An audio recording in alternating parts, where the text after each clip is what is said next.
Բարև ձեզ հարգելի հեռուստադիտողներ, Բաց TV-ի եթերում ժամանակն է խոսել հաղորդաշարն է։ Հիշեցնեմ, որ սա հաղորդաշարը երկրում առկա խնդիրների եւ դրանց լուծման ճանապարհների մասին։ Այս պահին այս թեմայով տաղավարում հյուրընկալում ենք Ազգային ժողովի պատգամավոր, Հայաստանի Հանրապետության Ազգային ժողովի աշխատանքի եւ սոցիալական հարցերի մշտական հանձնաժողովի անդամ, քաղաքացիական պայմանագիր կուսակցության անդամ Լիլիթ Ստեփանյանի հետ։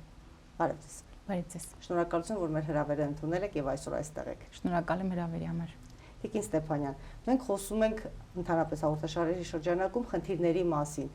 Կուզենայի այսօր խոսենք թեմատիկ սոցիալական ոլորտի խնդիրներից եւ ոչ միայն սոցիալական, նաեւ աշխատանքի հարցերի հետ կապված, որովհետեւ սրանք շատ միահյուսված են եւ կարծես թե տարանջատել չի լինի։ Եվ քանի որ քաղաքացիական պայմանագիրը սկզբանե գալիս էր հաստատելու Հայաստանի Հանրապետությունում սոցիալական արդարություն, որովհետև արդարության պակաս կարծես բնակչություն ուներ եւ նախկին իշխանություններին մերժում էր հենց այդ անհավասարության եւ անարդարության առիթով։ Այսպիսով ինչ արեց տարիներ անց, 7 տարի անց եւ ինչ ունենք այսօր սոցիալական ոլորտում։ Շնորհակալ եմ հարցի համար։ Իրականում ես ինքս էլ մինչ քաղաքականություն մտնելը իսկապես չեմ պատկերացրել, որ Հայաստանի Հանրապետությունում այսքան շատ են սոցիալական խնդիրները, այսքան բազմազան են, բազմաշերտ են, որ Հայաստանի Հանրապետությունում կան այսքան սոցիալական տարբեր խմբեր, որոնք մենք սովորաբար ասում ենք նաև խոցելի խմբեր, իսկ այն երկրում, որտեղ սողացող պատերազմ կա 30 եւ ավելի տարիներ սոցիալական խնդիրների լուծման մասին խոսելը պարզապես անիրատեսական է, որտեղ ամեն անգամ էսկալացիայից հետո, սահմանային որևէ միջադեպից հետո, սկսած հեռավոր 90-80-ական 90-ական թվականներից մինչև 2023 թվականը Հայաստանի Հանրապետությունը պարբերաբար արձագանքում էր խնդիրներին, հետևանքներին եւ երբեք չէր կարողանում իր քաղաքականությունները մշակել այնպես, որպեսզի կանխարգելի կամ հնարավորություններ նախադրյալներ ստեղծի, որպեսզի սոցիալական խմբերը ոչ միայն չշատանան, այլ նաև սոցիալական խմբերը վերջապես կարողանան իրենց բարեկեցիկ կյանքը ապահովել։ Գալով մեծ քաղաքականություն եւ արդեն կլինի շուրջ 5 տարի է ես աշխատանքի եւ սոցիալական հարցերի հանձնաժողովում եմ, դարձյալ հարաբերվելով, շփվելով հասարակության գրեթե բոլոր շերտերի ներկայացուցիչների հետ միշտ ասում եմ, որ Հայաստանի Հանրապետությունում հենց ժողովուրդը մի մեծ սոցիալական խումբ է եւ բոլոր նրանք, ովքեր մտածում են, որ իրենք որևէ սոցիալական խմբի չեն պատկանում, իրականում ժամանակ չունեն իրենց մասին մի քիչ երկար մտածեն, որտեւ եթե մի քիչ երկար մտածեն, անպայման մի որևէ սոցիալական խմբում կընդգրկվեն։ Հիմա ինչ է արել մեր իշխանությունը։ Մեր իշխանությունը նախ եւ առաջ փորձել է հնարավորինս բարձրացնել թոշակները եւ բերել հասցնել պարենային զամբյուղի արժեքին։ Մենք կարողացել ենք հատկապես մի նոր մակարդակի հասցնել հաշմանդամություն ունեցող քաղաքացիների իրավունքների պաշտպանությունը, ինչպես նաեւ նրանց ինտեգրումը հասարակության մեջ։ Մենք կարողացել ենք որոշակի առումով նպաստների համակարգում փոփոխություններ իրականացնենք եւ ամենակարևոր ծրագրերից մեկն էլ թերևս կառանձնացնեմ դա դոնոր կազմակերպությունների հետ Հայաստանի Հանրապետության կառավարության համագործակցությունն է, որը նոր խոսք, նոր մոտեցում է բերում սոցիալական ոլորտում, հաշվի առնելով նաեւ մեր սոցիալական գործընկերությունը, եթե ավելի մանրամասն կամ ավելի նեղ ձևով հարցերին զողեք, ես կկարողանամ ավելի խոսել, թե չէ այսպես ես շատ մեծ ծավալով կարող եմ սոցիալական դաշտի խնդիրների մասին խոսել, որոնք իսկապես կան։ Ոչ թե մեր քաղաքացիների մասին եմ ուզում խոսել, դուք նշեցիք կետեր, բոլոր այդ կետերով կան դժգոհություններ։ Մենք բոլորս ընդունում ենք, որ փոփոխություն կա միանշանակ բարձրացել է աշխատավարձներ, ոչ միայն աշխատավարձները, նպաստները եւ այլն, հարցը դա չէ, բայց արդյոք հասել ենք որևէ թիրախի, արդյոք որևէ խնդիր լուծվել է, որտեղ կարծես ոչ աղքատությունն է հաղթահարվել, ոչ գործազրկությանը հաղթահարում կա, անկախ նրանից, որ այո, ընդգրկվեցին բավականին շատ մարդիկ տարբեր աշխատանքներում օրինականացվեցին աշխատատեղերը, որտեղ մարդիկ զբաղվածություն ունեին, բայց գրանցված չէին եւ այլ փոփոխություններ անշուշտ կան, բայց արդյոք խնդիրը հաղթահարված է։ Եթե հարցը մեկ այլ տեսակետից նայենք, Հայաստանի Հանրապետությունը ունի սոցիալական զարգացման առումով ռազմավարություն եւ կոնկրետ այդ ռազմավարության թիրախները որոնք են, մենք ինչ ժամկետներում ենք ակնկալում դրական բարեփոխումներ, որովհետեւ որքան էլ որ 7 տարին անցել է եւ մենք ակնկալիք ունեինք, որոշակի հարցեր լուծվել են, բայց ոչ միայն կան օբյեկտիվ խնդիրներ, այլ նաեւ սուբյեկտիվ մոտեցումներ են մնում, որովհետեւ ժողովուրդը ամեն նոր բանի շատ դժվար է գնում, հատկապես խոցելի խմբերը շատ դժվար են նորամուծություններին ենթարկվում եւ դա մերժում է առաջացնում, ժխտում է առաջացնում եւ դժգոհություն որպես կանոն։ Մեծ առումով տեսեք, յուրաքանչյուր կառավարություն իր 5-ամյա աշխատանքային ծրագրում գրում է այն հիմնական թիրախները եւ այն հիմնական ուղղությունները, որոնց վրա ինքը պետք է աշխատի առաջիկա 5 տարիների ընթացքում։ Բնականաբար դրանք յուրաքանչյուր ոլորտ ունեն որոշակի ռազմավարություններ եւ այդ ռազմավարություններից ծնվում են օրենքների կամ մայր օրենքների նախագծեր, գրվում են նոր օրենքներ կամ արդեն գործող օրենքների մեջ փոփոխություններ են տեղի ունենում։ Բայց գիտեք, ես կարծում եմ, որ Հայաստանի Հանրապետությունը նախ այն երկրների ցանկում չի գտնվում, որ մենք երբևէ թեկուզ 15-20 տարի հետո մենք կարողանանք խոսել, որ Հայաստանի Հանրապետությունում այլևս չկան սոցիալական խնդիրներ եւ բոլորը ապրում են այսպես ասած Հովհաննես Թումանյանի ոսկի քաղաքի բնակիչների նման։ Եվ ոչ միայն Հայաստանի Հանրապետությունն, այլ աշխարհում չկա այդպիսի մի երկիր, որտեղ սոցիալական խնդիրներ չկան, բայց կան տարբեր սոցիալական ծրագրեր, տարբեր աջակցության ծրագրեր եւ սոցիալական ոլորտի համընդգրկությունը, որ շահառուների թվով ամենամեծն է։ Տեսեք, ինքը աշխատանքային իրավունքների պաշտպանությունից սկսած գալիս տարածում է մինչեւ կենսաթոշակային տարիքի քաղաքացիներ։ Հետևաբար խոսել, որ օրինակ որևէ կառավարություն կարող է գալ եւ ասել, ես օրինակ ամբողջապես վերացնելու եմ գործազրկությունը, կամ կարող է գալ եւ ասել, որ ես ունեմ այնպիսի մի ծրագիր, որ օրինակ երկրում այլևս չեն լինելու աղքատներ կամ ծայրահեղ աղքատներ, կամ գալու է եւ ասի, որ ես այնպիսի ժողովրդագրական որոշում կամ ռեֆորմ եմ անելու, որ բոլոր ընտանիքները այսուհետ ունենան 5 եւ ավելի երեխաներ, ես կարծում եմ դրանք նույնիսկ ոչ թե պոպուլիզմ է, այլ ռոմանտիկայի դաշտից են։ Իդեալիստական մոտեցումներ կան, մի քիչ արդեն տենց ձգտում են հեքիաթային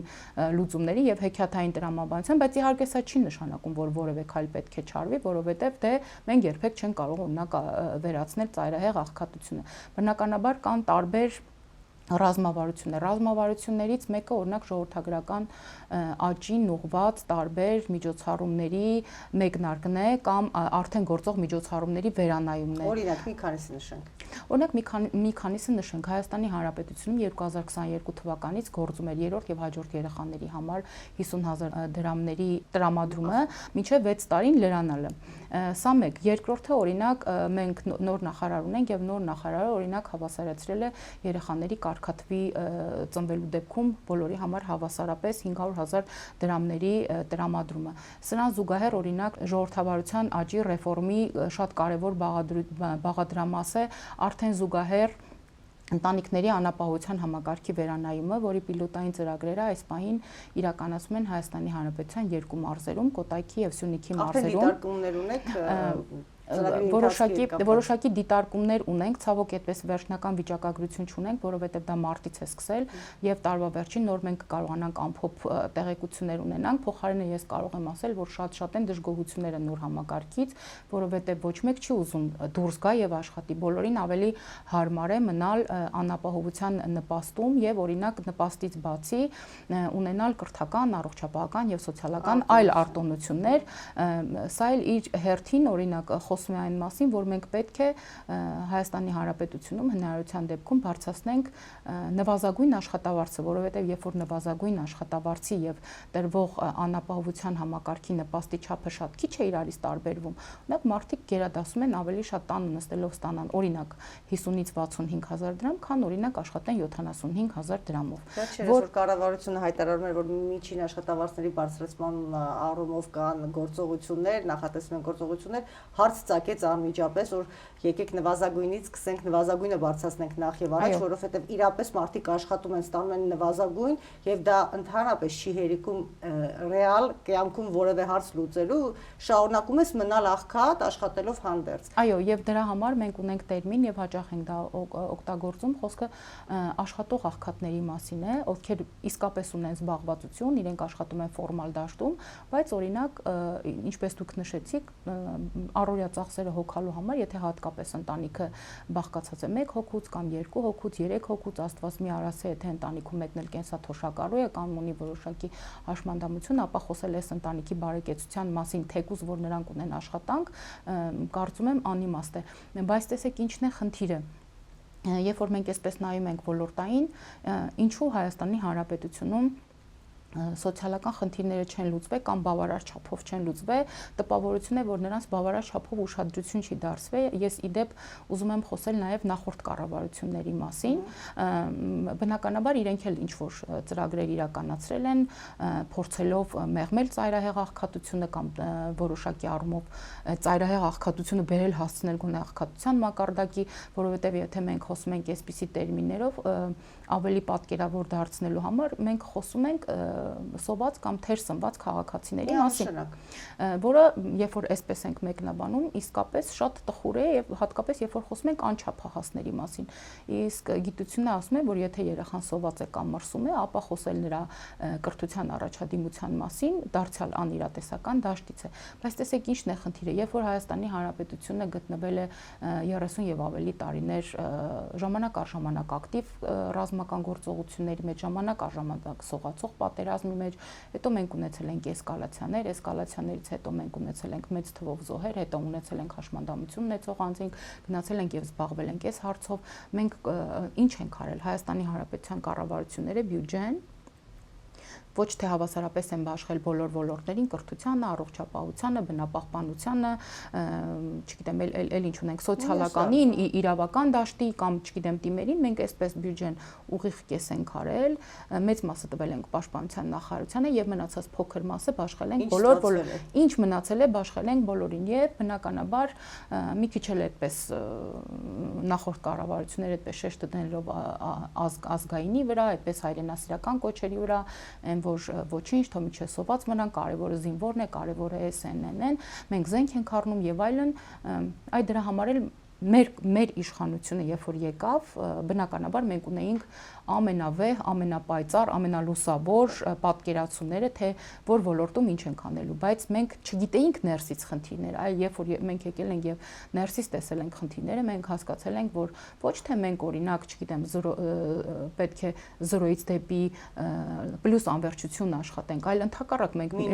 մինուսից պետք է սկսենք, որպես օրինակ կարող եմ ասել, երբ որ օրինակ մանկատան երեխաների համար դուք գիտեք, որ պետությունը պարտավոր է իր պոզիտիվ պարտավորությունների շրջանակներում մանկատան երեխաներին 18 տարին լրանալուց հետո օրինակ տալ բնակարան։ Եվ մենք եկել ենք եւ ինչ ենք տեսել ենք, որ այդ գումարները այդպես էլ չեն հասել մանկատան երեխաներին եւ մանկատան երեխաներին, ոչ թե մենք սկսել ենք մանկատան երեխաների այդ բնակարանային գնման վկայականները բաժանել այն պահից, որ երբ մենք ենք եկել, այլ ընդհակառակը շատ ավելի հին վիճակից ենք եկել այս մասին։ Մենք եկել ենք եւ տեսել ենք օրինակ, որ շուրջօրյա խնամքի կենտրոններում հատկապես անչափահասների, ովքեր նաեւ հատկապես չափահասների, ովքեր օրինակ ունեն նաեւ հոգեկան առողջության խնդիրներ, շատ ավելի տխուր եւ ահասարսուր պայմանների մեջ են եղել այս մարդիկ։ Երբ մենք նոր էինք օրինակ պատգամավոր, ես հիշում եմ, թե ինչպիսի բովանդակությամբ նամակներ էի ստանում, թե ինչ է կատարվում օրինակ այս հաստատություններում, երբ օրինակ մի դռնով սնունդը մտնում էր, մյուս դռնով դուրս էր գալի, երբ օրինակ շահառուներից կամ այդտեղ գտնվող խնամքի կարիք ունեցող ծերերից վերցնում էին որոշակի, այսպես ասենք, պարտամուրհակներ, որ իրենք պարտավորվում են իրենց, չգիտեմ, թոշակի քարտը տալ կենտրոնի աշխատակիցներին։ Ես իհարկե շատ կարող եմ ասել, բայց այսպես չեմ ուզի իհարկե այս ամենը դառնա հանրության սեփականությունը, կարծում եմ բոլոր նրանք, ովքեր որ այս կամ այն չափով հետաքրքրված են, ինձնից ավելի շատ տեղեկացված կլինեն, ամեն դեպքում մենք փորձեր անում ենք, գիտեք, սոցիալական ոլորտը այն ոլորտն է, որտեղ մենք կարող ենք օրինակ հասկանալ, ինչ պետք է անենք հաշմանդամություն ունեցող անձի համար, ով օրինակ ունի առաջի կարգի կամ երկրորդ կարգի կամ երրորդ կարգի հաշմանդամություն, բնականաբար կարիքից ելնելով նրանք ունեն տարբեր պահանջներ եւ բնականաբար պետությունը նրանց տարբեր բաներ պետք է առաջարկի։ Նույնը մենք կարող ենք կենսաթոշակառուների համար ասել, նույնը մենք կարող ենք մանկատան սաների համար ասել, նույնը մենք կարող ենք օրինակ միայնակ մայրերի համար ասել, նույնը կարող ենք մարտական եւ ռազմական գործողությունների մասնակիցների համար ինչ-որ բան առաջարկել, բայց խնդիրն այն է, որ մեր բյուջեն չի կարող տրամադրվել միայն սոցիալական ոլորտին։ Ինչպես ես արդեն նշեցի, մենք սողացող պատերազմի մեջ գտնվող երկիր ենք։ Հիմա երբ որ Վարչապետ Փաշինյանը խոսում է խաղաղության մասին եւ ասում է, որ խաղաղությունը մեր համար շատ կարեւոր է, բնականաբար մարդիկ այս խաղաղությունն են լսում, ես մի քիչ ներսից եմ ուզում, որ մենք նայենք, երբ որ Հայաստանի Հանրապետությունը գտնվի խաղաղության մեջ, այս բյուջեն, երբ որ մենք կիսում էինք մեծ մասը, ինչպես փոքրերն են ասում, հավասար կիսում էինք, բայց մեծ մասը տալիս էինք պաշտպանությանը, մենք էլի կտանք պաշտպանությանը, բայց մեր ամբողջ ռեսուրսները չենք տնի պաշտպանության ոլորտին։ Հիմա կարծես տպավորությունն այն է, որ հենց դրա համար էլ ձեզ մեղադրում են, ասում են, որ պաշտպանությունով, անվտանգությունով չեք զբաղվում եք մանր խնդիրներով։ Ես որպես ուղղակի սովորական բնակիչ պիտի ասեմ, այդ մանր խնդիրներից են գալիս մնացած բոլոր խնդիրները, նաև որոշ առումով պաշտպանությունը։ Մանր խնդիր ասելով ինչ նկատի ունի։ Դե եթե մենք ընդհանուր երկրի եւ բնակչության անվտանգության մասին ենք խոսում, որոշակի սոցիալական խմբերի խնդիրը արդեն համարվում է ի համեմատ երկրի մակարդակի խնդրի, արդեն մանր խնդիր է համարվում։ Հիմա այս իշխանությունը ասում է մենք պիտի խնդիրը լուծենք կրթության պրիզմայից ելնելով։ Եթե մարդը սոված է, կրթության պրիզման որն է։ Եթե մարդը աղքատ է եւ մինիմալ կարիքների բավարարում չկա, երբ, որտեղ եւ ինչպես պիտի կրթվի։ Արդյոք այդ երեխան կամ այդ ընտանիքը ունակ է գնալ կրթվելու, թե ընդհակառակը պիտի կրթությունը բերեն իրեն հասցնեն, որևէ մասնագիտացում սովորեցնելը բերեն իրեն հասցնեն, որովհետև տպավորություն է, որ մենք շատ լավ բաներ ենք ասում, ընդունում ենք, որ կրթությունը անհրաժեշտ է, առանց դրա զարգացում չի լինելու, հատկապես այս դարաշրջանում, այսուհանդերձ ծայրահեղ աղքատին ասում ենք դե գնա կրթվի, որ լավ աշխատավարձ ստանաս, որտեղ մենք քննություններով ենք անցկացնելու եւ որոշելու թե աշխատավարձը որքան կլինի։ Շատ լավ, դուք բազմաշերտ հարցեր։ Ես ուզում եմ բնակչության համար իրական պատկեր ստանանք, որտեղ եթե մենք օրենքների մակարդակով խոսենք, մեծ մասը չի հասկանալու ինչի մասին ենք խոսում։ Հիմա ռեալ օրինակ։ Ընտանիքի անապահովության գնահատման նոր համակարգում մենք շատ կարևոր կետ ենք դրել, որ օրինակ, եթե անապահովության համակարգում գտնվող ընտանիքը ունի դպրոցահասակ երեխաներ եւ այդ երեխաներին չի ուղարկում դպրոց, դա հիմք է, որովհետեւ նրան դուրս բերեն անապահովության համակարգից։ Ինչու՞։ Որովհետև մենք կրթության աղքատության եւ ծայրահեղ աղքատության հաղթահարումը տեսնում ենք միայն կրթության միջոցով։ Հայաստանի Հանրապետությունում հանրակրթությունը անվճար է եւ ինչպես դուք նշեցիք, կրթությունը ոնց հասցնենք երեխաներին, դրա համար Հայաստանի Հանրապետության կառավարությունը 300 դպրոց եւ 500 մանկապարտեզի ծրագիրն է անում։ Մենք բարով խերով կավարտենք մեր 500 մանկապարտեզ եւ 300 դպրոցը եւ նորից 300 դպրոց եւ 500 մանկապարտեզ կկառուցենք։ Ես կարծում եմ բոլոր այն համայնքներում մեծ թե փոքր մեր իշխանությունը ունի հստակ ворթեգրած քաղաքականություն, որ չենք ասել օրինակ, որ Երևանում, քանի որ դպրոցը գտնվում է Երևանում, նա պետք է զինված լինի ժամանակակից տեխնիկայով, ժամանակակից լաբորատորիաներով, բայց օրինակ հեռավոր մարզի հեռավոր գյուղի դպրոցը, որտեղ օրինակ 40 կամ 50 երեխա են սովորում կամ 20 կամ 30 երեխա են սովորում, այնտեղ ոչինչ, թող օրինակ լաբորատորիա չունենան եւ այլն։ Մենք բոլորին ենք հասանելի դարձնում, մենք ստեղծում ենք հավասար պայմաններ։ Երկրորդ կարևոր հանգամանքը, որի վրա ես կցանկանամ ձեր ուշադրությունը սևեռել, դա կրթության մասին եւ բարձրագույն կրթության մասին օրենքներում փոփոխություններ են, եթե կհիշեք, ես կարծում եմ մեր տարիքային տարբերությունը մեծ չէ, երբ որ մենք բուհ էինք ընդունվում, օրինակ որոշակի տեղեր անվճար էին եւ մնացած բոլոր տեղերը վճարովի հիմունքներով էին։ Բոլոր նրանք, ովքեր որ ընդունվում էին անվճար համակարգում, իրենք սովորաբար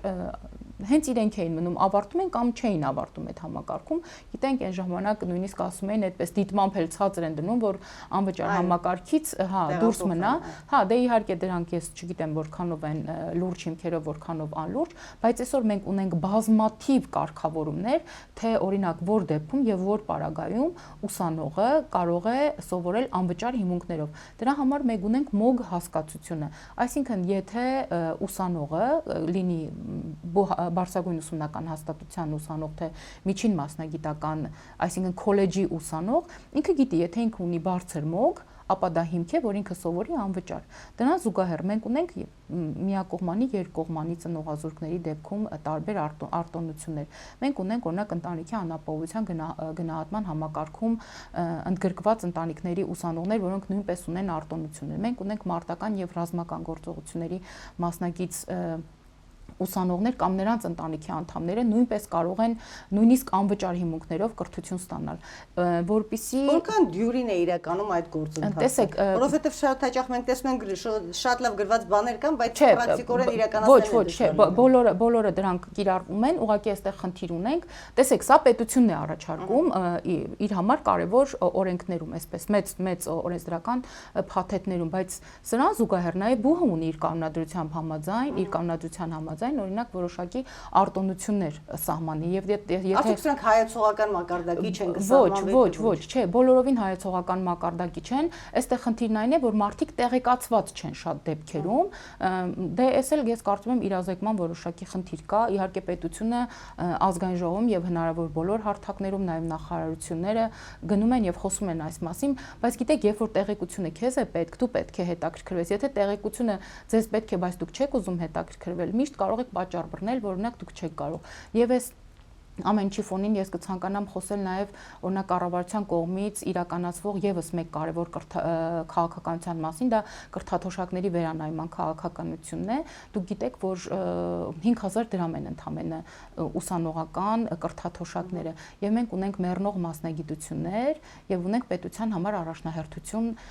ունեցող մասնագիտություններ, եւ դրանք ոչ թե պետությունն է կամ կառավարությունն է այսպես նստած որոշում, այլ դրանք մենք բխեցնում ենք համայնքներից եւ համայնքի կառուցվածքներից, նրան բնորոշ բնակլիմայական պայմաններից եւ ընդհանրապես այդ համայնքում կամ այդ մարզում արդեն գոյություն ունեցող ավանդույթներից։ Եվ այս դեպքում կառավարությունը օրինակ սովորական ուսումնարանի ուսանողին վճարում է 50,000 դրամ, իսկ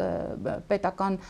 ուսումնական հաստատություններում բարձրագույն մինչև 105,000 դրամ կրթաթոշակի հնարավորություն է տալիս, որը կարծում եմ ժամանակակից նվազագույն աշխատավարձի պայմաններում քիչ գումար չէ, այսինքն մարդը ոչ միայն գնում է եւ անվճար սովորում է, այլ դրա համար նաև 50,000 դրամ է ստանում, օրինակ ուսումնարանը կարող է, չգիտեմ, իր բակից մի քիչ հեռու լինել։ Այսինքն տեսեք, այստեղ պետությունը ինչ ասում է,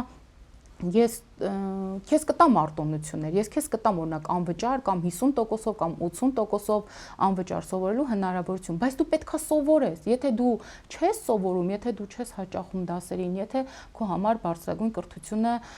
ուղղակի դիպլոմ ունենալու հնարավորություն է, ես պատրաստ չեմ քո մեջ ներդրում կատարել, երբ որ դու սովորես եւ ես տեսնեմ, որ օրինակ քո ընդհանուր առաջադիմությունը լավ չասենք գերազանց է, բայց լավ է, ես ամեն ինչով քո կողքին կանգնած եմ, իսկ եթե գերազանց է, դու ընդհանրապես բոլոր հնարավորություններ ունես։ Ես ուզում եմ ասել, որ սա շատ աշխատող մեխանիզմ է եւ գուցե անհրաժեշտություն կա սրա մասին էլի խոսենք, բայց կրթությունը մեր համար իսկապես շատ կարեւոր է, որտեղ յուրաքանչյուր խնդրի, երբ որ բախվում ենք մենք որևէ ոլորտում, հետ են գնում, տեսնում ենք կրթության մեջ մի հատ ինչ-որ բաց կա։ Եվ այս առումով կրթությունից պահանջները շատ են, իսկ կրթության ոլորտը մի այնպիսի ոլորտ է, որը չի սիրում նորություններ, բայց մյուս կողմից էլ մենք չենք կարող ընդհանուր առմամբ կրթությունը 21-րդ դարում 2025 թվականին փոփոխության չենթարկել։ Արդյոք մեր այսօրվա կրթությունը բավարարում է ժամանակակից աշխատատեղերի պահանջներին, աշխատաշուկայի մակարդակին։ Այսպես միանշանակ չեմ կարող ասել, ես կարող եմ օրինակ բերել, օրինակ իմ երեխայի դեպքում կամ կարող եմ օրինակ բերել իմ ծանոթների երեխայի դեպքում, այսօր առհասարակ հատկապես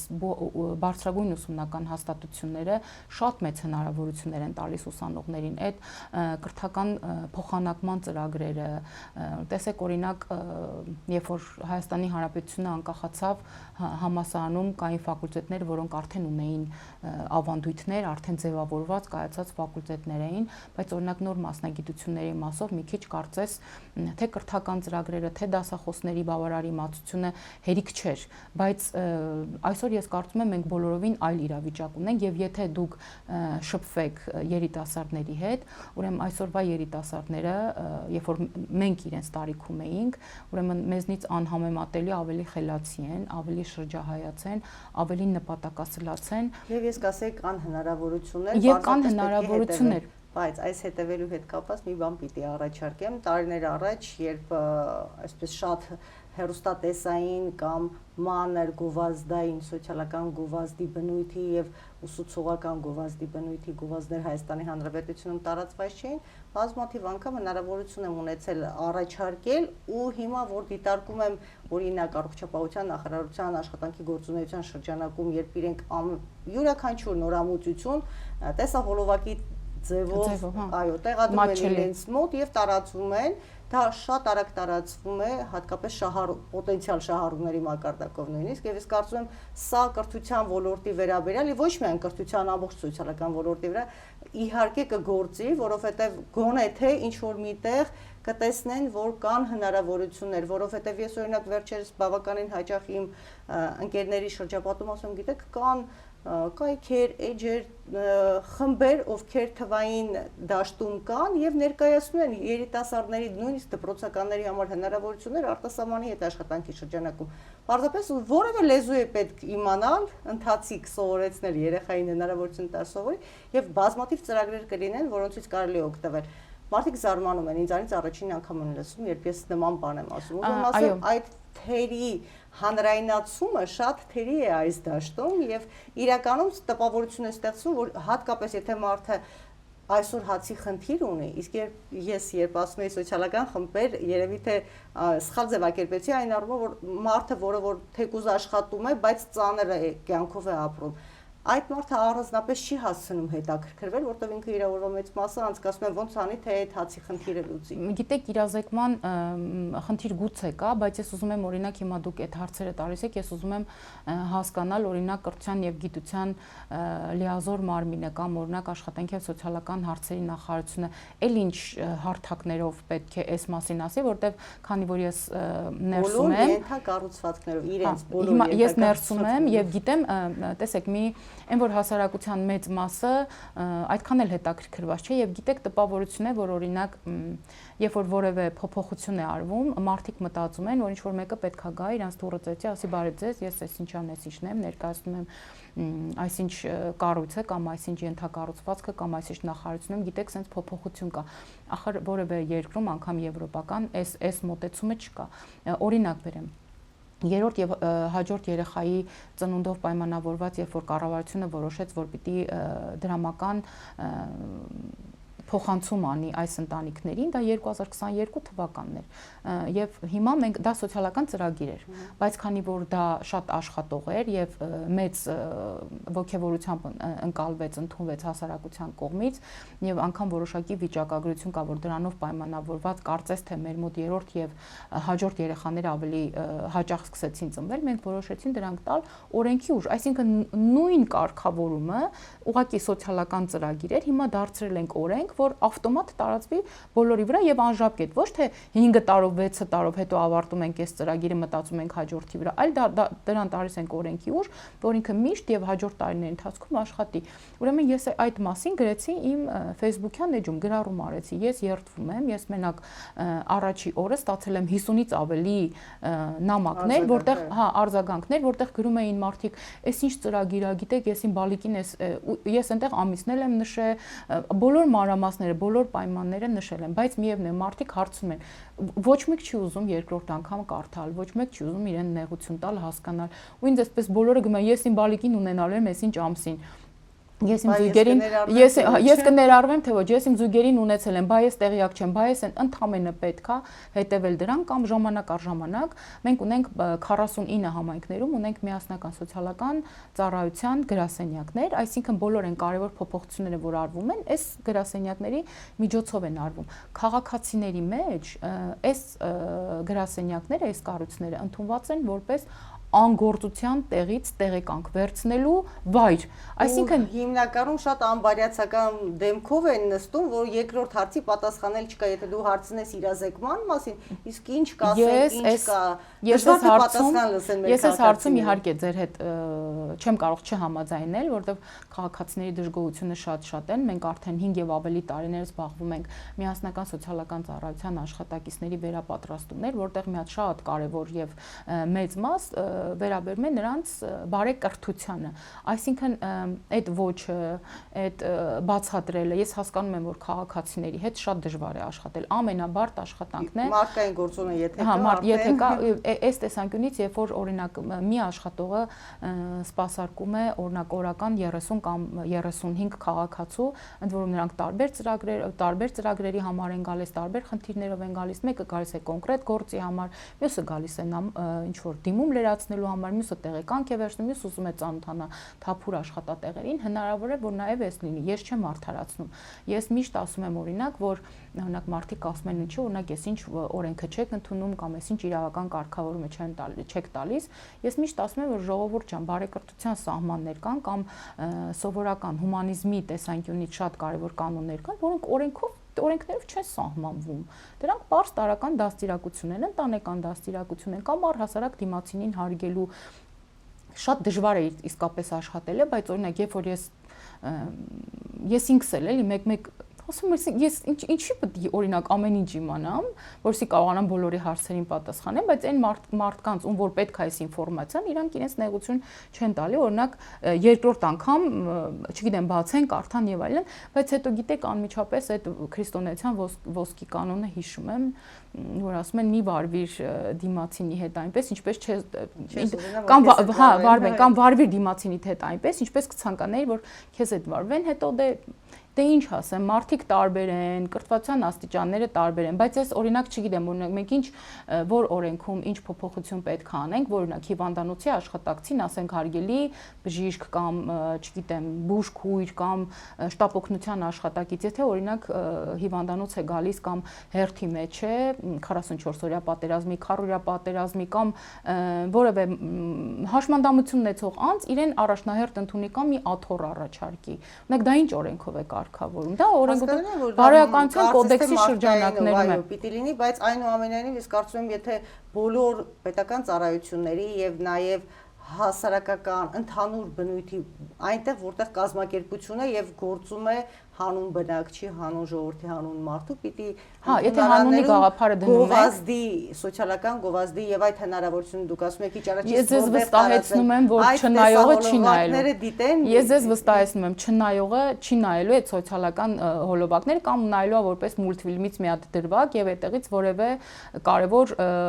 քարոզ կամ ուղերձ ինքը չի վերցնելու։ Դա բացառում եմ, մարդիկ շատ տարբեր են։ Տեսեք, օրինակ շատ հաճախ մեզ դիմում են, օրինակ մտածում են մարդիկ, որ եթե դու ազգային ժողովի պատգամավոր ես, ամենայն հավանականությամբ դու բոլոր հարցերի պատասխանը ունես եւ եթե դու ուզես, այդ հարցը կլուծվի։ Օրինակ իրենք չգիտեն, որ ազգային ժողովի պատգամավորի գործունեությունը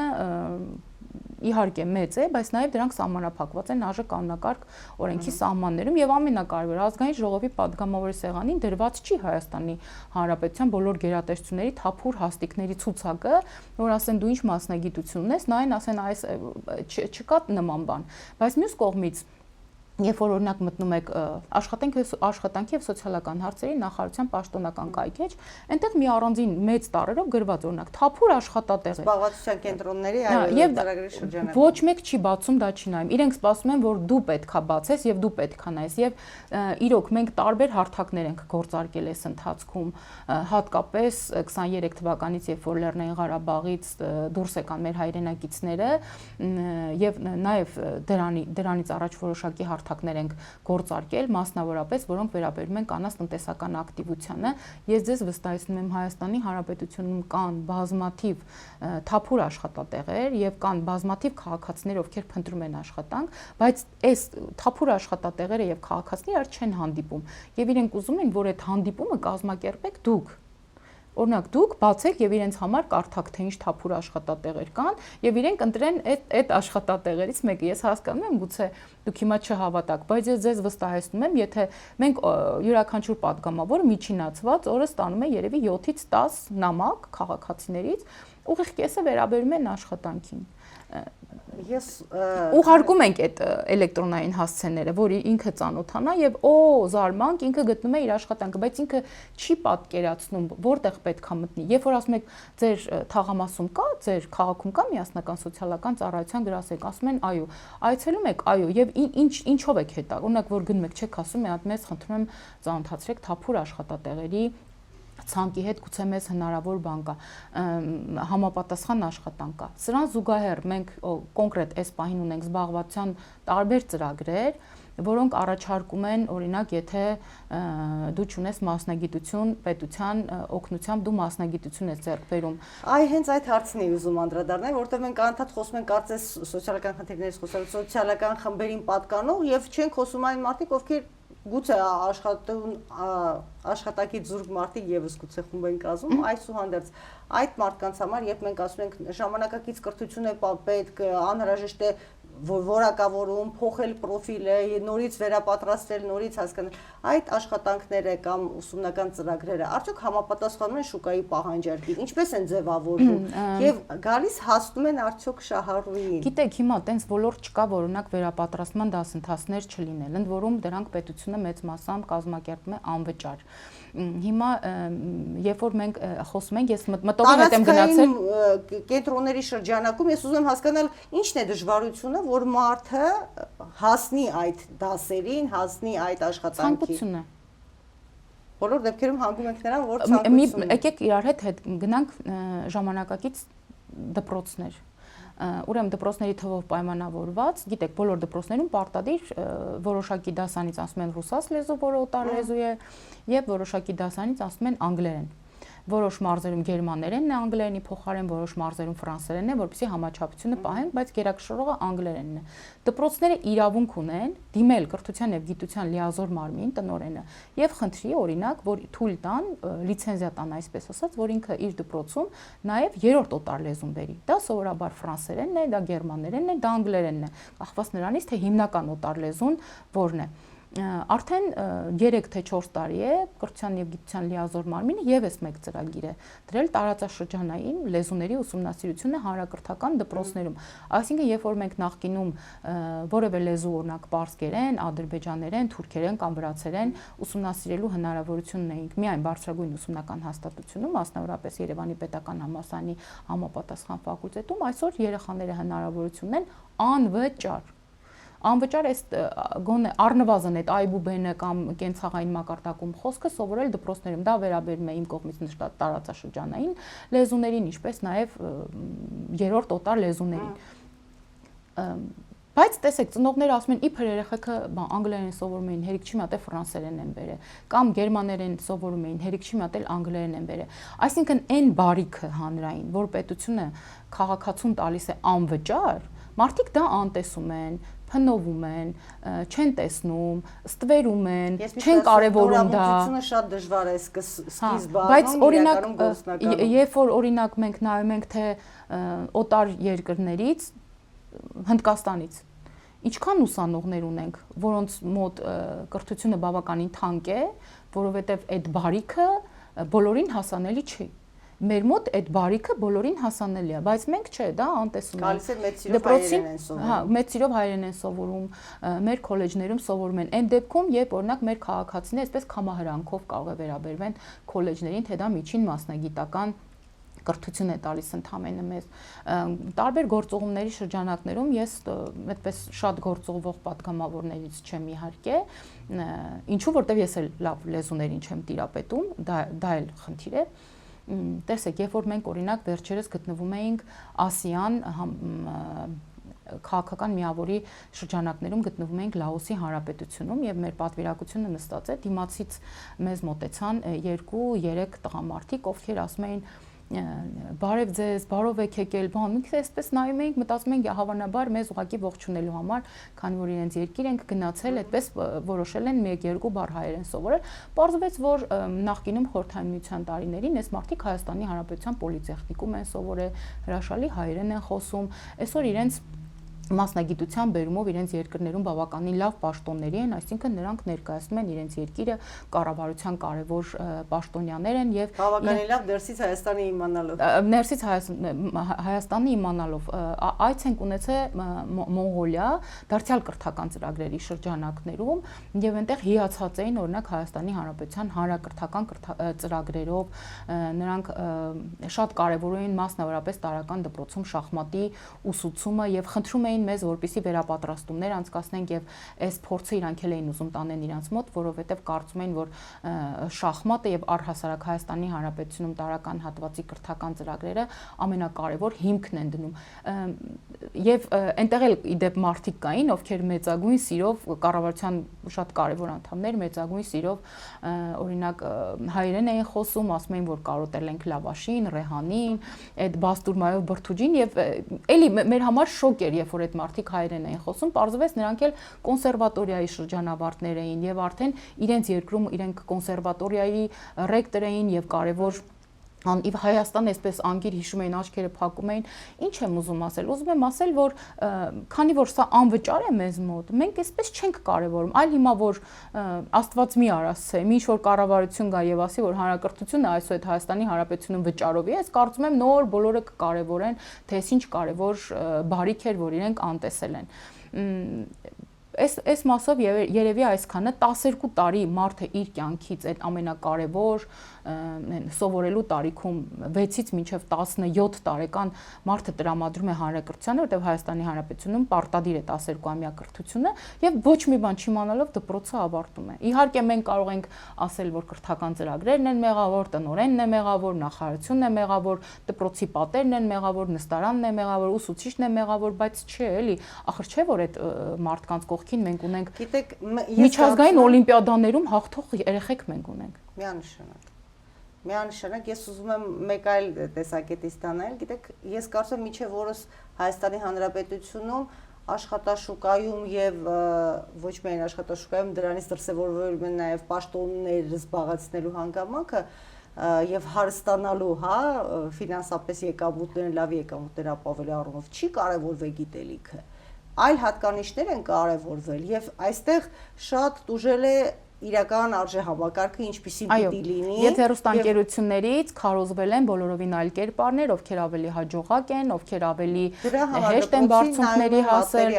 Հետո կրթությունը միգուցե ինչ-որ մի կերպ, ինչ-որ մի տեղից ձեր ասած դիպլոմ ստանան, ուղղակի ստանալու համար, բայց այնուամենայնիվ այդ չկարևորվելը բերեց սրան, իսկ այսօր արդեն ունենք նոր իշխանություն, որը ասում է ամեն ինչ պայմանավորված է կրթությամբ։ Եվ ես մյուս կողմից նաև հասկանում եմ, որ եթե մարդը արդեն ընտանիք է ձևավորել եւ ընտանիքի հոգսն է կրում, նա այլևս ունակ չէ նորից իր հաշվին գնալու եւս մեկ բան սովորելու, իր աշխատանքի հետ զուգահեռ իր խնդիրների, հոգսերի, ընտանեկան պրոբլեմների։ Դրա համար կա հեռավարը է ապահովում, որովհետև ես հիմա մեկ այլ դիտարկում անեմ, նոր շարունակենք, ուսուցիչների,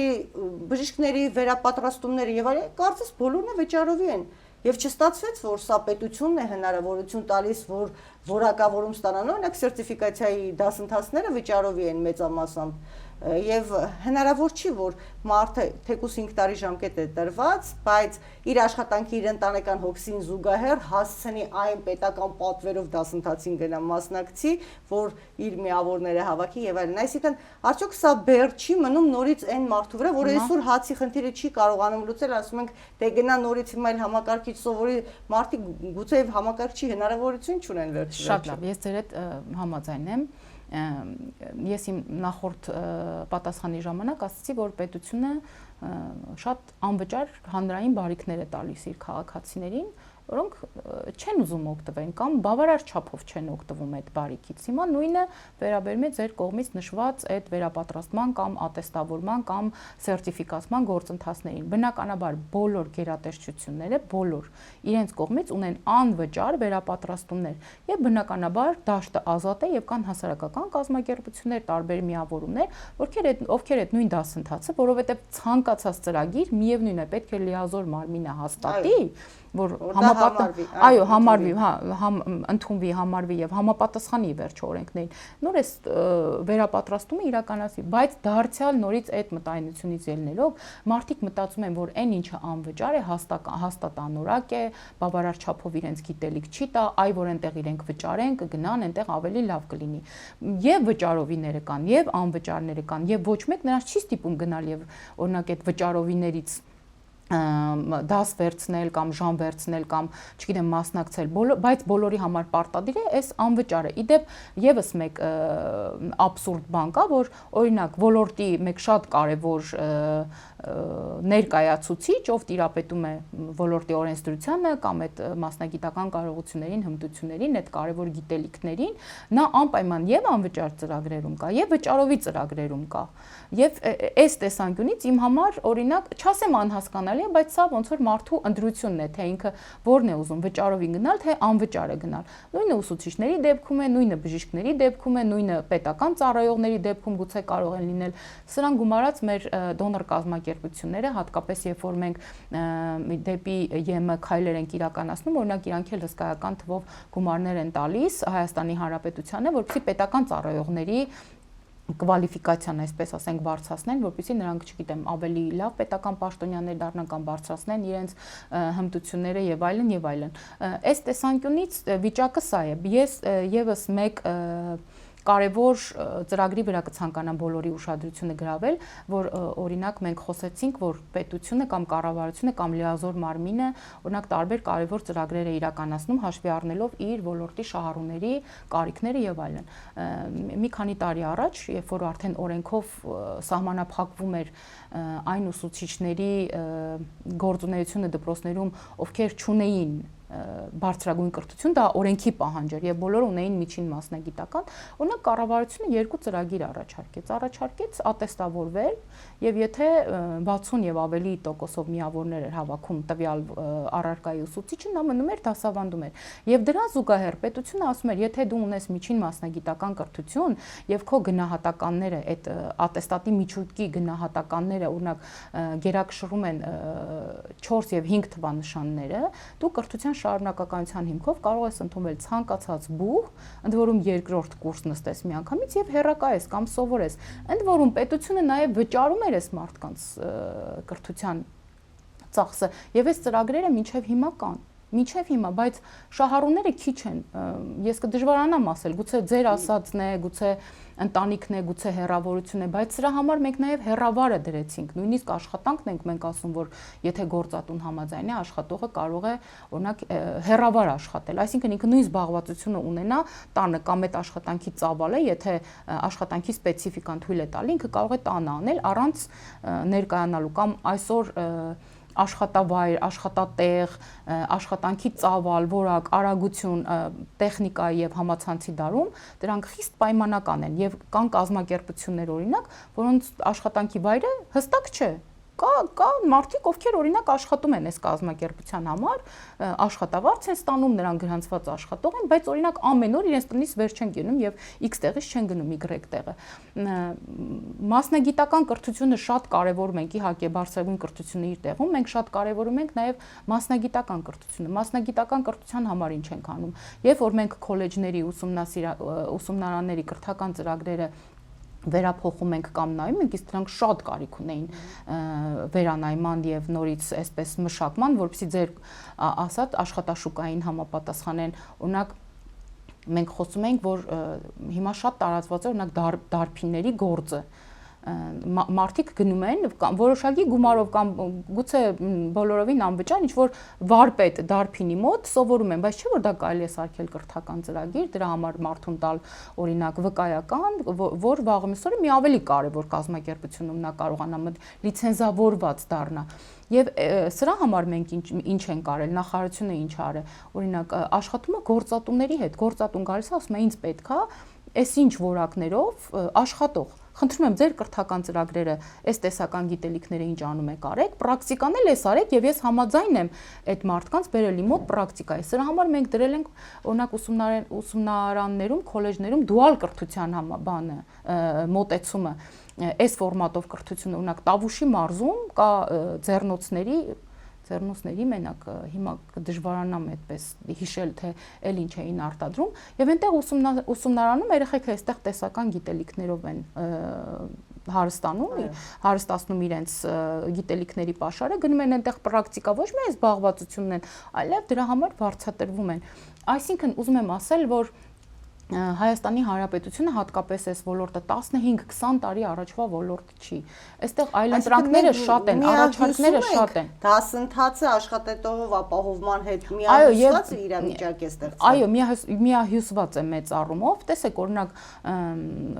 մեր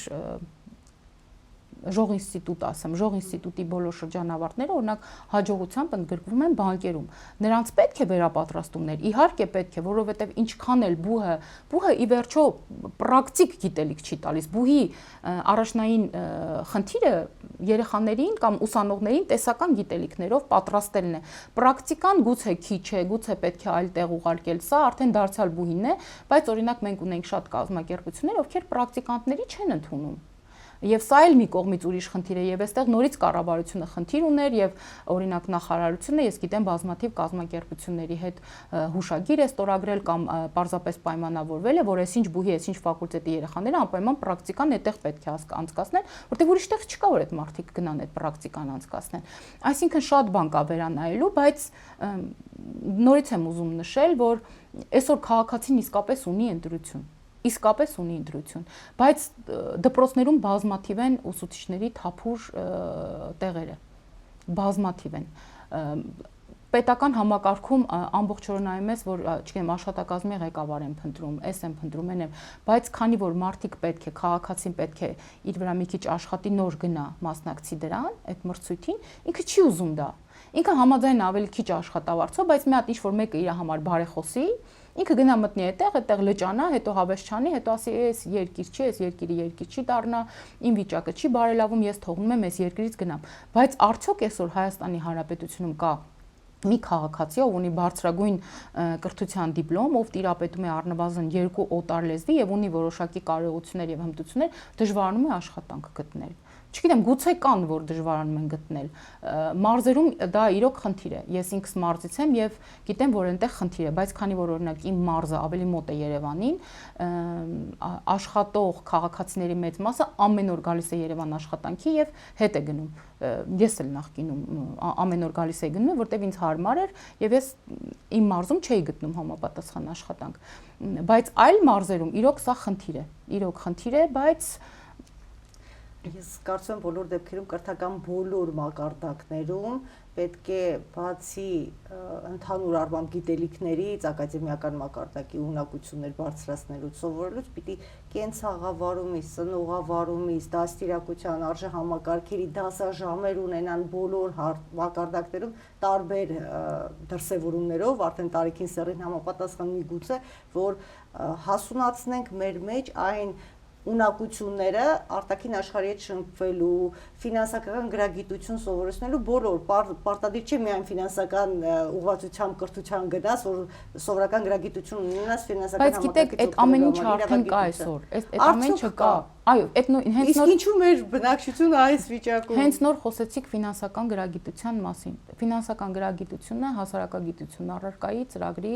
բաղկացուցիչ մաս է։ Այսինքն բոլոր այն երեխաները, ովքեր հաճախում են դպրոց, իրանք այդ ֆինանսական գրագիտությունը սովորում են։ Ավագ դպրոցներին տրված է հնարավորություն, եթե դպրոցը ունի մասնագետ եւ մասնագետը կարող է ծրագիր գրել, իսկ այդ ծրագիր գրելը շատ բարդ չի մի ուսումնական տարվա մեջ։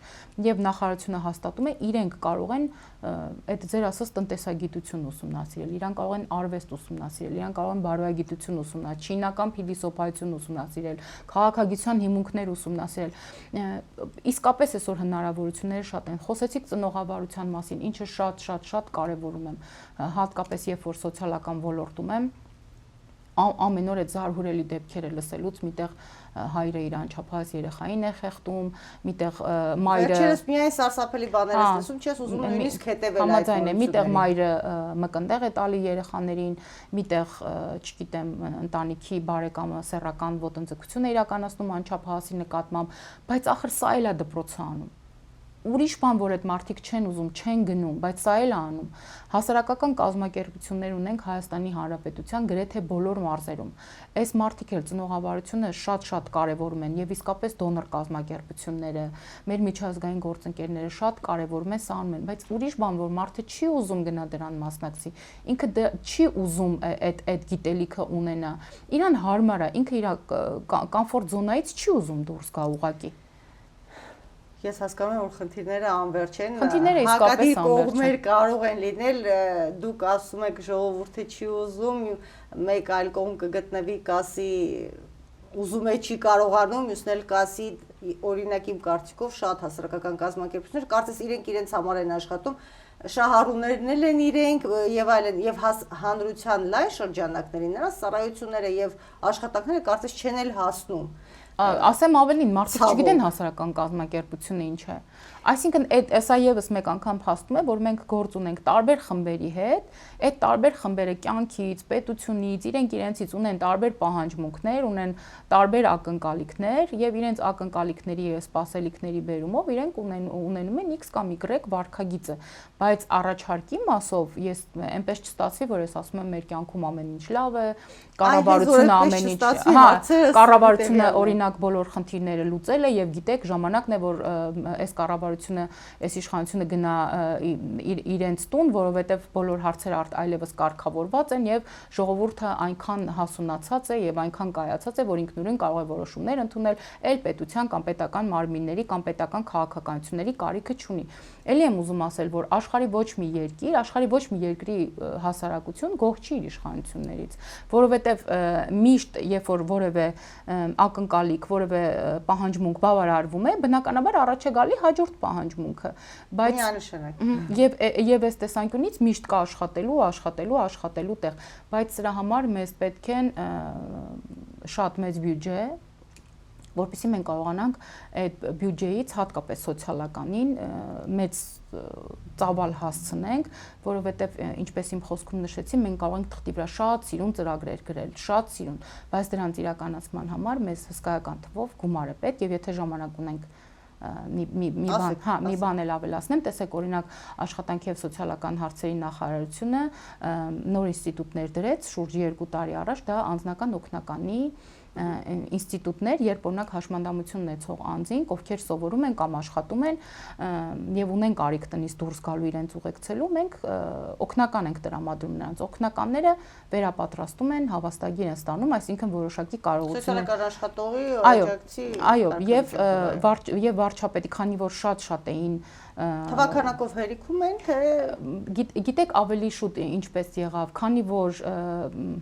այսպես թե այնպես հաշմանդամություն ունեցող քաղաքացիներով ընտանիքի որևէ անդամ զբաղվում էր, այսինքն իրենք ունեին ընդհանուր առմամբ այդ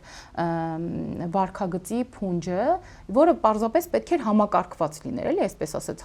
համակարգային եւ վկայական ստանային, որը նաեւ որոշակի աշխատավարձ է ենթադրում եւ շատ հաճախ անձնական խնամակալի կարգավիճակով, ինչպես հասկանում եմ, հաշմանդամի նկատմամբ, թե միայն օգնական, ով նաեւ ընտանիքի անդամը կարող է լինել իր ընտանիքի անդամ հաշմանդամ անձնավորությանը եւ ստանալ ֆինանսական աջակցություն։ Այո, եւ խնամակալի դեպքում էլ սա կա, բայց օրինակ մենք, քանի որ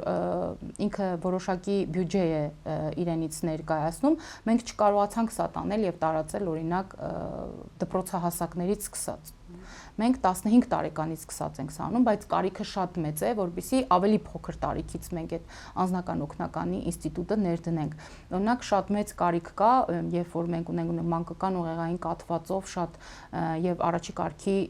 խորը հաշմանդամություն ունեցող ընտանիքներին հենց նրանց է ամենաշատը պետք է անձնական օգնականի ինստիտուտը, որովհետեւ ընտանիքի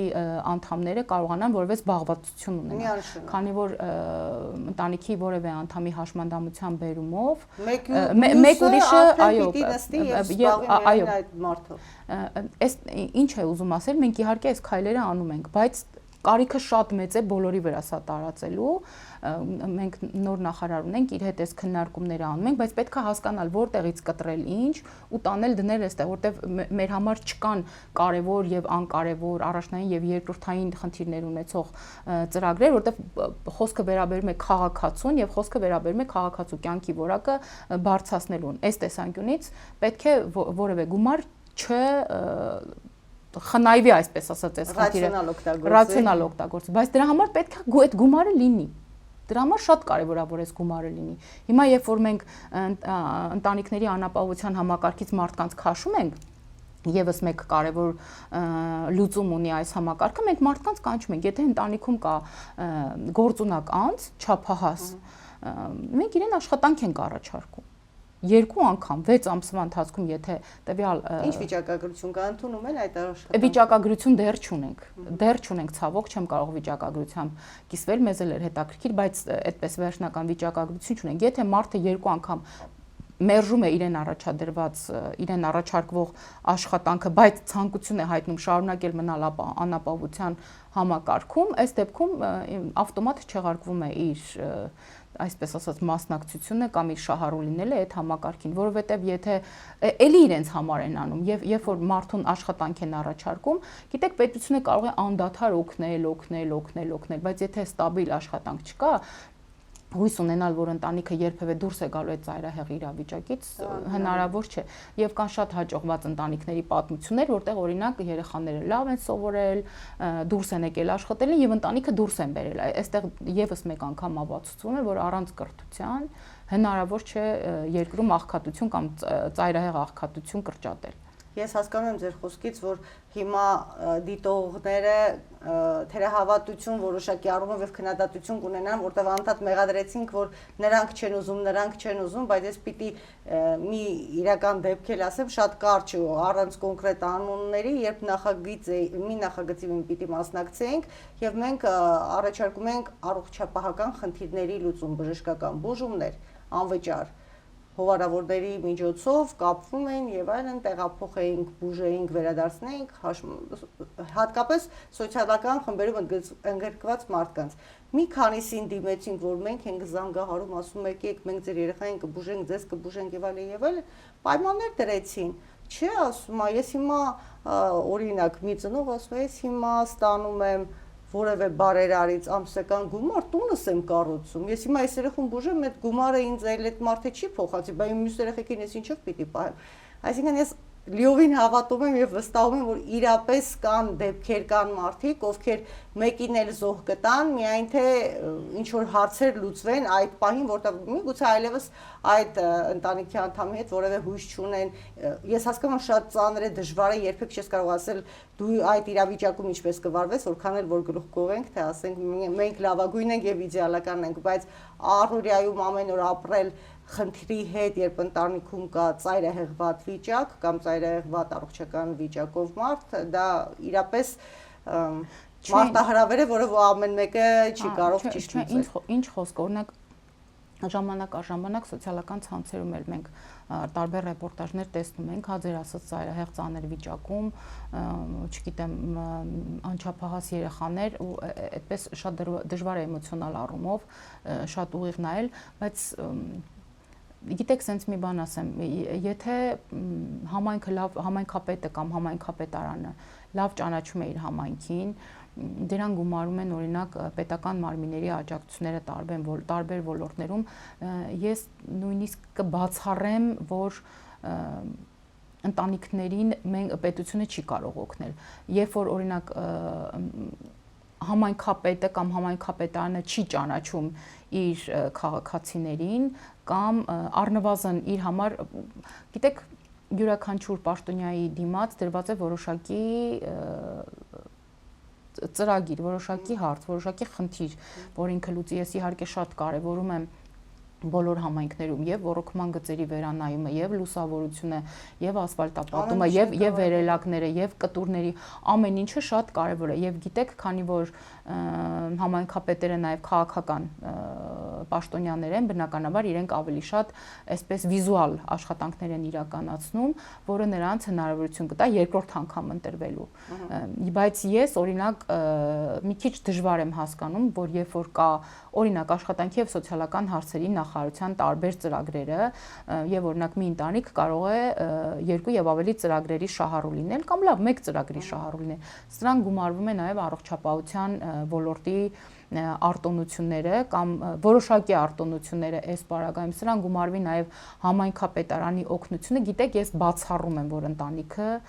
մնա աղքատության ճիրաններում, այսինքն երբ որ օգնությունը գալիս է ոչ թե մի տեղից, այլ մի քանի տեղից, ես վստահ եմ, որ հնարավոր է ինչ-որ բան անել եւ այդ կարծրատիպերը մի քիչ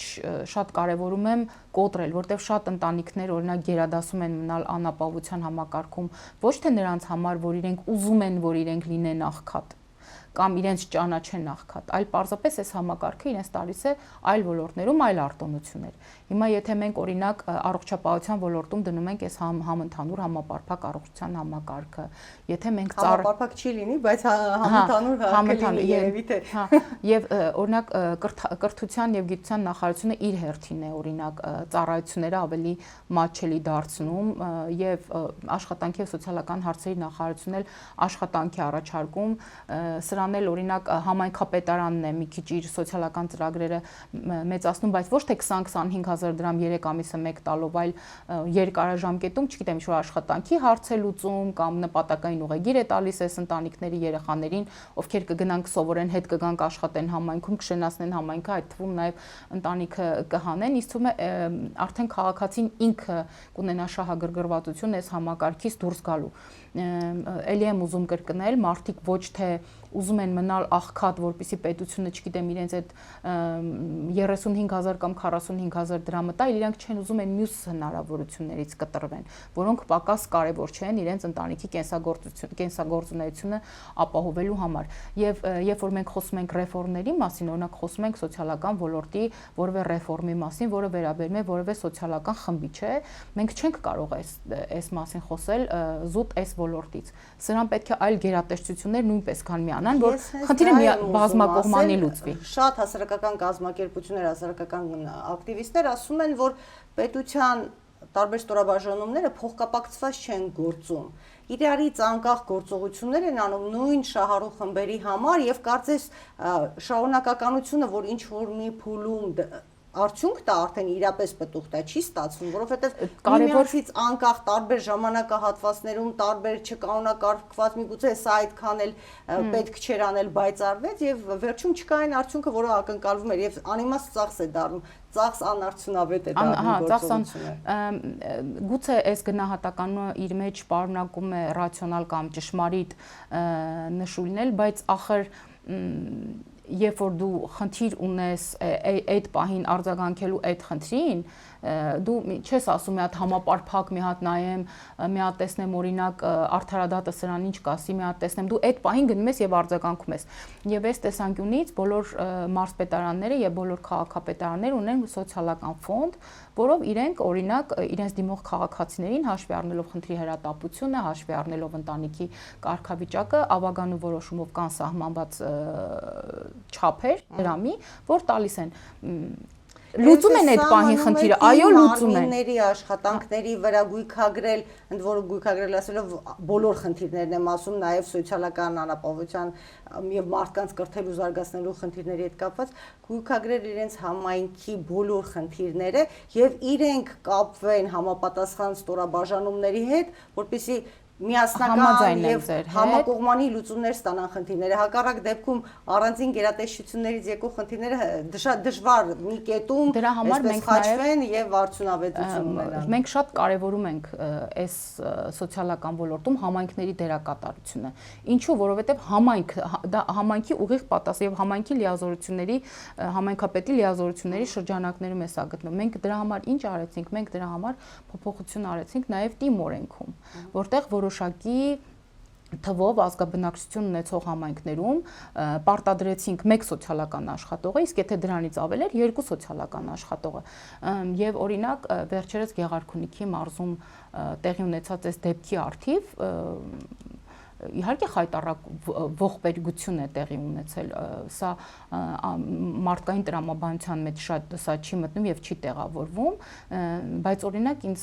ես գրություն եմ գրել Գեղարքունիքի մարզպետին եւ ինձ համար շատ հետաքրքիր օրինակ այդ ընտանիք վերջին անգամ ով է այցելություն արել, սոցիալական աշխատողը գնացել է թե ոչ, օրինակ ՆԳՆ ստորաբաժանումները իրենց ուշադրության կենտրոնում այս ընտանիքը պահել են թե ոչ, կարիքի գնահատում այս ընտանիքներում արվել է թե ոչ։ Ինչ եմ ուզում ասել, որ եթե մեր բոլոր ինստիտուտները աշխատեն, այսինքն պետք է կայանան, որ աշխատեն եւ չասեն ընտանիքի նման խնդիրները պետք է մնան եւ լուծվեն ընտանիքի ներսում, մենք անպայման կունենանք որոշակի արդյունքներ, թե չէ էլի եմ ասում, իհարկե մենք կարող ենք գրել ամենագեղեցիկ օրենքները, ամենագեղեցիկ կարգավորումներով, բայց երբ որ մարդիկ առաջնորդվում են այդ համայնքին բնորոշ այդ կաղապարված մոտեցումներով մենք չենք կարող որոշակի արդյունքներ ունենալ։ Ստեփանյան, ցավոք մեր բնակչությանը հետաքրքրում են միայն այս պահին իրենց հասանելիք ֆինանսական արտոնությունները։ Այս պահին ինչն է ֆինանսապես շահագրգռում, ինչ հնարավորություն կա, որ կարող են օգտվել սոցիալական դաշտում, խնդրում եմ սա ասեք եւ անցնենք մեր բլից հարցերին, որովհետեւ մենք այսօր ավելի շատ խոսեցինք ոդքասթի մտքերով կիսվելու շրջանակում, քան թե ուղակի հարցազրույցի, բայց երևի թե մտքերով փոխանակվելն է կարևոր։ Իհարկե կարևոր է այդ մտքերի փոխանակությունը։ Խոսակցության մեջ են ծնվում նոր մտքեր, նոր գաղափարներ, գուցե եւ օգուտ տվեցինք այս առումով։ Ես ձեր հարցը չֆիքսեցի։ Ես ուզում եմ հասկանալ այս պահին ինչ է տրվում սոցիալական դաշտում մեր շահառուներին։ Ֆինանսական ինչ հնարավորություններ ունեն։ Շատ կարճ, կոնկրետ, եթե թվային ցուցիչներով կարողանում ենք ասել, որ սոցիալական խմբից սկսեմ ախր։ Սկսենք երեխաների հետ կապված, ավարտենք հաշմանդամության կարգերով։ Արդեն ասացի, որ մենք ընտանիքում ծնվող յուրաքանչյուր երրորդ եւ հաջորդ երեխայի համար ընտանիքին փոխանցում ենք 50,000-ական դրամներ մինչեւ երեխայի 6 տարին լրանալը։ Անկախ երեխայի կարգաթվից, այսինքն կապ չունի երեխան կլինի առաջինը, երկրորդը, չորրորդը, թե 8-րդը, կառավարությունը միանվագ նրանց փոխանցում է 500,000-ական դրամներ։ Հունվարի 1-ից ոչ, հունվարի 1-ից չէ, 2026 թվականի սեպտեմբերի 1-ից, ինչու, որովհետև կան ընտանիքներ, ովքեր արդեն պլանավորել են բալիկներ եւ գուցե արդեն պլանավորել են, թե ինչի վրա են ծախսելու այդ գումարը, հետեւաբար մենք ոնց որ նոր էջից ենք, վերջին բալիկը կծնվի, հետո նոր այս շրջանակներում բալիկը կծնվի, հետո նոր օրենքը կտարածվի մյուսների վրա։ Մենք հավասարաչափ վերաբերմունք ենք ցույց տալի օրինակ գյուղաբնակ չաշխատողների եւ քաղաքաբնակ չաշխատող մայրերի համար, որտեղ նախկինում քաղաքաբնակ չաշխատողները որևէ ֆինանսական աջակցություն չէին ստանում եւ սա մի ուրիշ տենդենց էր ստեղծել քաղաքաբնակ մայրերը, չաշխատող մայրերը բալիկ ունենալուց առաջ անպայման գնում են եւ որևէ գյուղում որևէ ազգականի տան վրա գրանցվում են, որպեսզի կարողանային այս ծրագրից օգտվել։ Հիմա մենք նաեւ նրանց ենք գումար տալիս եւ մենք արդեն ունենք քննարկում, որ նաեւ ուզում ենք հավասարեցնենք բոլորի դեպքում սա, որ ամեն մեկը եթե գյուղում է բալիկ ունենում, գյուղում ունենա, քաղաքում է բալիկ ունենում, քաղաքում ունենա եւ սրանից իր այս ֆինանսական միջոցները տատանումներ չեն ստանալու։ Բոլոր այն ընտանիքները, ովքեր որ ընտանիքի անապահովության գնահատման համակարգում են գտնվում, բացի պետության կողմից ֆինանսական աջակցություններ ստանալը նաև այսուհետ կստանան baby box-եր, որոնք իրենց մեջ պարունակում են երեխայի համար առաջին անհրաժեշտություն ներկայացնող տարբեր պարագաներ, ընդ որում բնականաբար շուկայում լավ որակ ունեցող։ Սա այսպես հաշմանդամություն ունեցող քաղաքացիների համար բնականաբար գիտեք առաջին, երկրորդ եւ երրորդ կարգի հաշմանդամություն ունեցող քաղաքացիներ մենք ունենք, որոնք համապատասխանաբար իրենցից ենթադրում են որոշակի գումարներ եւ սրան զուգահեռ մենք ներդրել ենք անձի ֆունկցիոնալության գնահատման համակարգը, սա իր մեջ ավելի շատ ենթադրում է տրամաբանորեն ոչ թե անձի առողջական վիճակը, այլ անձի ֆունկցիոնալ սոցիալական վիճակը, այսինքն եթե կարողությունները, այսինքն այո, եթե քաղաքացու խնդիրը այնուամենայնիվ թույլ է տալի, որ նա որոշակի զբաղվածություն ունենա, մենք նրան չենք տալի հաշմանդամության կարգ եւ այսպես վերջնականապես նրան պետությունը ինչ որ տեղել կարծես թե համառությամբ չի դարձնում հաշմանդամ, սա նաեւ հոգեվիճակ է, եկեք նաեւ ինքներս մեզ համար ֆիքսենք։ Նրանց տալիս ենք աշխատանք վերապատրաստելու հնարավորություն, եթե չեմ սխալվում։ Այդ զբաղվածության ծրագրերը միշտ կան, անընդհատ ես բոլորին կոչ եմ անում, նրանք ովքեր աշխատանք են փնտրում, նրանք ովքեր ունեն վերապատրաստման կարիք, նրանք ովքեր ունեն մասնագիտության ձեռքբերում կամ մասնագիտության վերավորակավորման անհրաժեշտություն, բոլորը գնան իրենց տարածքային միասնական սոցիալական ծառայություններ, ծանոթանան պետության կողմից առաջարկվող ծրագրերին, ծանոթանան այն կարևոր փաթեթներին, որոնց կարող է իրենց կյանքում բեկումնային նշանակություն ունենան, օրինակ մենք մինչև այսօր ունենք ռազմական կամ մարտական գործողությունների մասնակից զինծառայողների համար տարբեր ծրագրեր, բայց օրինակ ոչ թե որևէ մեկ, այլ շատ քիչ թվով շահառուներ մենք այստեղ ունենք, որովհետև այն ինչ վերաբերում է, որ պետք է գնան, սովորեն, մի քիչ իրանց վրա աշխատեն, հետո նոր աշխատանք գտնեն, սա կարծես այդքան էլ չի ողջունվում մեր քաղաքացիների կողմից, բայց ես նորից եմ ուզում ասել, պետությունը իհարկե միշտ կարող է տալ այդ 25-ից 45,000 դրամը, իհարկե միշտ կարող է հրատապ ծրագրերի շրջանակներում ընտանիքներին տալ նաև սոցիալական սննդի փաթեթներ կամ հագուստի որոշակի փաթեթներ, բայց մենք ընտանիքին դնում ենք այս ցիկլի մեջ եւ նրանք կարծես ստիպում ենք, որ ինքը անվերջ սերնդեսերունդ մնա աղքատության ճիրաններում, բայց մենք սրա փոխարեն մարդկանց առաջարկում ենք զբաղվածության ծրագրեր եւ եթե չեմ սխալվում, մասնավոր սեկտորում էլ եք, չէ, սեկտորին եք խրախուսում, աշխատանքության կամ որոշակի սահմանափակումներ ունեցող անձանց աշխատանքի ընդունելու առումով։ Ես այդքան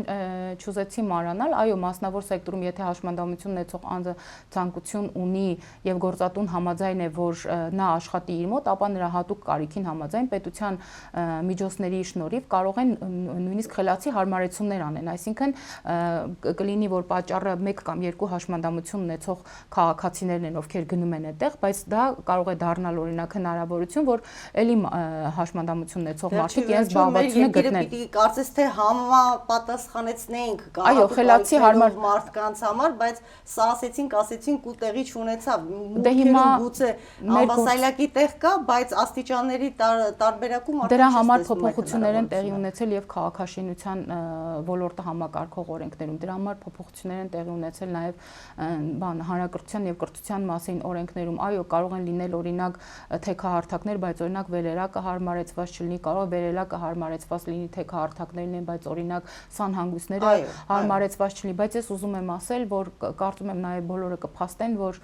պետությունը հատկապես դպրոցներին, հատկապես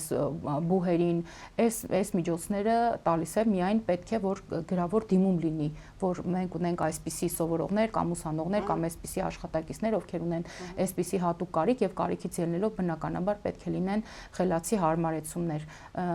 Եվ ես չեմ կարող օրինակ շնորհակալություն չհայտնել մեր դոնոր կազմակերպություններին, որոնց շնորհիվ մենք ունենք աջակցության կենտրոններ, ցերեկային խնամքի կենտրոններ եւ անչափահասների եւ արդեն տարեցների համար, ովքեր կարողանում են օրինակ տաք սննդից օգտվել, իրենց օրը կազմակերպել, շփվել հասակակիցների հետ եւ համայնքի ենթակառուցվածքները, համայնքի կենտրոնները ոչ միայն ներկա են գտնվում այս շատ կարեւոր շրջանառության մեջ, այլ նաեւ իրենք իրենց փոքրիկ մասն են փոխանցում տարեցներին եւ սա փորձի փոխանակման հնարավորություն է։ Ես կցանկանամ նաև եւս մեկ ծրագրի մասին խոսել, եթե իհարկե մենք ժամանակ ունենք։ Ես առաջարկում եմ, որպեսզի ես շատ կարևորում եմ, որպեսզի հասարակական կազմակերպությունները ավելի հատկապես տեղական համայնքային շատ հստակ աշխատեն տարածքային միասնական սոցիալական ծառայությունների հետ, որովհետև ծրագրերը գրվում են, բայց այդ ծրագրերը կարծես չեն հասնում իրենց հասցեատերերին։ 1-2-ով հարց չի լուծվում, այսինքն պետությունը գրում է ծրագիր, սրան տալիս է համապատասխան բյուջե, ենթադրելով օրինակ, որ մենք կունենանք այս ծրագրով 100-ից ավելի շահառուներ, բայց օրինակ 10-12 շահառու է լինում։ Հետո երբ որ տեսնում ենք բյուջեն չի օգտագործվում, որոշում ենք փակել եւ վերանայել ծրագիրը, բայց պարզվում է բոլորը ուզում էին այս ծրագրին մասնակցեին, բայց օրինակ տեղյակ չէին։ Ինչ եմ ուզում ասել, որ շատ կարևոր է, որ այդ սոցիալական աշխատողները, շատ կարևոր է հասարակական կազմակերպությունները, որոնք այս ոլորտում են գործունեություն իրականացնում, հստակ կարիքի գնահատում անեն։ Եվ երբ որ կարիքի գնահատումը կա, ես վստահեցնում եմ, որ բոլոր պետական մարմինները անպայման սրան արձագանքում են որևէ օրենսդրական նախաձեռնության կամ որևէ պետական աջակցության ծրագրով։ Առիթից օգտվելով ես ցանկանում եմ եւս մեկ անգամ կոչ անել Լեռնային Ղարաբաղից բռնի տեղահանված մեր հայրենակիցներին, որ նրանք անպայման Հայաստանի Հանրապետության քաղաքացիություն ստանան, որպեսզի կարողանան օգտվել բոլոր այն կարևոր ծրագրերից, որ պետությունը առաջարկում է, դա կլինի բնակարանի ապահովման ծրագիր, դա կլինի օրինակ հիպոթեկի որոշակի վճարի փոխհատուցում, որ կառավարությունը իր վրա է վերցրել, նաև նրանք կարողանան դառնալ ամենակարևոր իր մասշտաբով եւ ֆինանսական առումով ամենամեծ ծրագրին, դա արցախցիների բնակապահովման ծրագիրն է։ Ես ուզում եմ ասել, որ 2300 շուրջ 2300 քաղաքացիներ արդեն իրացրել են իրենց հավաստագրերը, այսինքն նրանք արդեն ունեն բնակարաններ, բայց դիմողները 3000-ից ավելի են, այսինքն դրանք գտնվում են վերանայման կամ մշակման փուլում շատ կարևոր եմ համարում նաև այն 30,000-ական դրամների աջակցությունը, ինչը ինչ խոսք շատ քիչ է, բայց մեր վերջնական նպատակը այն է, որ արցախցիները կարողանան վերջնականապես ինտեգրվել եւ արարեն ապրեն Հայաստանի Հանրապետությունում։ Գիտեք, մենք Հայաստանի Հանրապետության տարբեր գյուղական եւ քաղաքային համայնքներում որոշակի գոտիավորում ենք անել, որոնք մեծ հնարավորություններ են տալիս, որպեսզի մեր հայրենակիցները կարողանան տուն ունենալ կամ տուն գնել արդեն Հայաստանի Հանրապետությունում։ Կարծում եմ պայմանների մասին իրենք հնարավորինս լավ գիտեն։ Շատ մեծ ուրախությամբ ուզում եմ նշել, որ բոլոր այն տեղահանվածները, ովքեր օրինակ աշխատում են Հայաստանի Հանրապետության տարբեր հանրակրթական ուսումնական հաստատությունում, շատ կարևոր տեղեկություններով են երեք ինձ հետ կիսվել, որոնք օրինակ անցել են ատեստավորումը եւ դարձյալ Հայաստանի Հանրապետությունը տարբեր ծրագրեր է իրականացնում, որոնք վերաբերում են Հայաստանի Հանրապետության քաղաքացիներին, եւ որովհետեւ նրանք նույնպես դառնան այս ծրագրերի շահառու, շատ կարևոր է, որ իրենք էլ դառնան Հայաստանի Հանրապետության քաղաքացիներ։ Դրանք կլինեն կենսաթոշակներ, դրանք կլինեն անչափահասներ, դրանք կլինեն երրորդ եւ հաջորդ երեխայի ծնվելու մարդիկ, դրանք կլինեն հաշմանդամություն ունեցող անձինք եւ մեկ շատ կարևոր հանգամանք եմ ուզում նշել, որ մենք նաեւ վերանայել ենք 1, 2 եւ 3 հոգանոց ընտանիքների, ովքեր օրինակ բարդություններ ունեին գոտիավորված բնակավայրերից որևէ մեկում տուն գնելու հետ կապված, մենք նաեւ այս մասով ենք որոշակի արտոնություններ սահմանել եւ այս կոչ եմ անում, որպեսզի գնան համարձակ դիմեն եւ դառնան Հայաստանի Հանրապետության լիիրավ քաղաքացիներ։ Արդյոք սա նշանակում է, որ քաղաքացիական պայմանագիրը վերջնական որոշել է, որ արցախցիների վերադարձ հնարավոր չէ։ Արդյոք միտումնավոր արցախցիներին, ինչի մեջ մեղադրում են արցախցիները Հայաստանի Հանրապետության իշխանությանը, միտումնավոր սփռեցին ամբողջ երկրով մեկ, այլ ոչ թե տվեցին մի համայնք, որտեղ բոլորը կարող էին գնալ եւ տեղավորվել, որ ինչպես իրենք են ասում, Արցախի մշակույթը առավելագույնս պահպանվել, թե նպատակար ընդհակառակը ցրել երկրով մեկ, որ այդ մշակույթը առավել լայն տարածում ստանար եւ ինչու արցախցիները բոլոր դեպքերում մնացին դժգո այս իշխանության ընձեռած հնարավորություններից։ Եթե Հայաստանի Հանրապետության կառավարությունը նման որոշում ընդուներ եւ օրինակ որևէ բնակավայր կամ նոր թաղամաս կառուցեր արցախցիների մասին, ապա անպայման կգտնվեն տարբեր մարդիկ, ովքեր որ Հայաստանի Հանրապետությանը կմեղադրեին գաղութացման կամ գետոյացման մեջ, որ չեն ուզում արցախցիները շփվեն Հայաստանի Հանրապետության քաղաքացիների, դրա համար էլ նրանց առանձնացրել են։ Երկրորդ, Լեռնային Ղարաբաղից բռնի տեղանված մեր հայրենակիցները այնպես չի, որ եկել են միայն Ստեփանակերտից եւ ապրում էին բարձրահարկ շենքերի բարձր հարկերում։ Մենք այնտեղ ունենք գյուղական համայնքների մեծ թվով բնակիչներ, ովքեր չէին էլ ցանկանում քաղաքներում բնակվել եւ ցանկանում էին գնալ գյուղական համայնքներ, որտեղ կարողանային իրենց կենսագործունեությանը համապատասխան որևէ աշխատանքով զբաղվել, ինչն էլ նրանք իրականացրել են։ Երրորդ, Հայաստանի Հանրապետության կառավարությունը որևէ միջամտություն չի ներկայացրել, թե բռնի տեղահանված քաղաքացիներից ով որ մարզը կամ ով որ քաղաքն է նախընտրում, եւ ես ասեմ ավելին, քանի որ մենք ունեցել ենք 88 թիվ, որը կապված է Բաքվի, Սումգայիթի այդ ոճրագործությունների հետ եւ արդեն մենք ունենք մեծ թվով փախստականներ Հայաստանի Հանրապետության տարբեր մարզերում, ովքեր տեղավորվել են, ապրում են, ստեղծագործում են, արարում են մեր կողքին եւ ունեին որոշակի կապեր, նրանք գնացին այն մարզեր, որտեղ որ գտնվում էին իրենց բարեկամները, ընկերները եւ այլն եւ եւս մեկ սեգմենտի մասին կցանկանամ խոսել, մենք ունենք Լեռնային Ղարաբաղից շատ մեծ հայրենակիցներ, ովքեր արդեն Հայաստանի Հանրապետությունում ունեին որոշակի անշարժ գույք եւ իրանք պարզապես եկան եւ սկսեցին բնակվել իրենց տներում, իսկ այսօրվա գոտիավորումը, որի մասին ես խոսում էի, որոնք ենթադրում են 3, 4 եւ 5 միլիոնի սահմաններում ընտանիքի յուրաքանչյուր անդամի համար տրվող, որովհետեւ նրանք կարողանան իրենց սեփական տունը ունենան կամ եթե արդեն գնել են հիպոթեկով բնակարան են գնել, կարող պետությունը պատրաստ է նաև սրա այս իմ նշած գումարի չափով հիպոթեկի վերադարձ իրականացնել, դե իրենք էլ ընտրել են այն քաղաքները կամ այն գոտիավորումը, որը ամենաշատը իրենց է մոտ կամ արդեն այդ սկզբնական շրջանում, երբ որ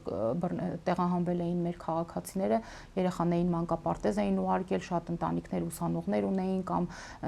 չգիտեմ դպրոցներ ուսանողներ էին գնում կամ իրանք անմիջապես ընդգրկվեցին եւ սկսեցին դպրոցում աշխատել հաշվի առնելով կառավարության կողմից ընձեռված արտոնությունները եւ իրենք որոշեցին, որ իրենք պետք է մնան եւ